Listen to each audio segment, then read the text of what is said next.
আজকে আসলে আমি তো রান্না করতে আসি না এখানে। আজকে সবচেয়ে আগের ব্যাপার হচ্ছে আমি প্রতিটা রোজার ইফতারের সময় একটু আমি ইফতার করে উঠলাম, এই সরষের তেলটা আমি মানে খেতাম আর কি, আমি আর বাসার সবাই খেত। তো আমার আজকে কেন জানি হঠাৎ করে খাওয়াতে মনোযোগ দিচ্ছি, কারণ যখন খাই তো মনোযোগ আসলে খাওয়ার দিকে থাকে না, বিভিন্ন চিন্তা থাকে। আজকে খাওয়াতে মনোযোগ দেওয়ার পরে মনে হলো যে এটা সামথিং রং, এটা কোনো সরিষার তেল না। আমার কাছে মনে হচ্ছে এটা কোনো তেল না। আপনাকে দেখাচ্ছি এটা আসলে কি, কত বিষাক্ত কেমিক্যাল এটা আপনাকে দেখাই। আবার আমি দেখাচ্ছি আসলে এটা কালারটা দেখতেছেন, কালারটা ইয়েলো ইয়েলো আসছে না? হ্যাঁ, কালার ইয়েলো। হ্যাঁ দেখেন, ইয়েলো বা রেডি কিছু আর কি। আমি এই চামিচের মধ্যে নিচ্ছি এটা, এদিকে ভিডিওটা নিয়ে আসো। আচ্ছা নিয়ে আসো। কালারটা দেখেন আপনারা, কি কালার? হ্যাঁ, রেডিশ টাইপের কালার।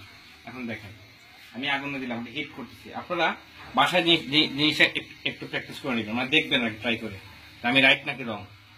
বাজারে যে সরষের তেলগুলো পাওয়া যাচ্ছে এগুলো কি বিষ নাকি তেল সেটা বুঝবেন নিজেই। দেখেন জাস্ট একটা মিনিট দেখলেই বুঝতে পারবেন। কালারটা এখনো কিন্তু রেডিশ কালার আছে। তেলটা যখনই গরম হবে তখনই বুঝতে পারবেন যে আসলে সমস্যাটা কোথায়। কালারটা একটু ইয়েলিশ হচ্ছে, মানে ইয়েলো কালার হচ্ছে। আচ্ছা এই তেলের বোতলটা তুলে রাখো তো পাশে, পাশে রাখো। হ্যাঁ ঠিক আছে, আপনাকে আবার দেখাচ্ছি। তেলের কালারটা দেখেন একটু চেঞ্জ হচ্ছে। হ্যাঁ, তারপর কি হয় দেখবেন।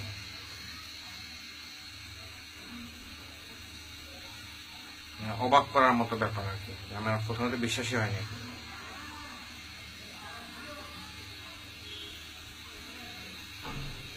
কালারটা আস্তে আস্তে ফেড হয়ে যাচ্ছে দেখেন, এখন পুরাপুরি হলুদ কালার। দেখতেছো রাজু? আমার সাথে রাজু আছে, রায়হান আছে, ওরাও দেখতেছে। এখন কালারটা পুরাপুরি হলুদ হচ্ছে। এখন আস্তে আস্তে কালারটা হয়ে গেছে পানির মতো। আপনারা ভালো করে খেয়াল করেন, কাছে নিচ্ছি ক্যামেরা, পুরা পানির কালার হয়ে গেছে, মানে পুরাটাই কেমিক্যাল। দেখেন এই কালার দেখেন আর এই কালারটা দেখেন, তেলের কালার দেখেন পানি কালার, আর ওইটা দেখেন হলুদ কালার। মানে ওভারহিট পড়ার কারণে তেলের কালার চেঞ্জ হয়ে পানির মতো হয়ে গেছে। তেলটা খুবই গরম, এখানে তেল না আসলে কেমিক্যাল, এটা পুরোটাই কেমিক্যাল।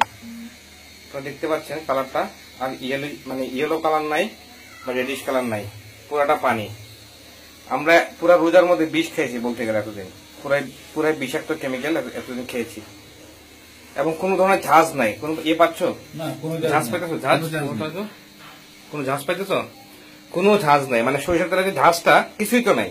আপনারা বাসায় একটা ট্রাই করে নিয়েন যে আমার কথাটা রাইট না রং।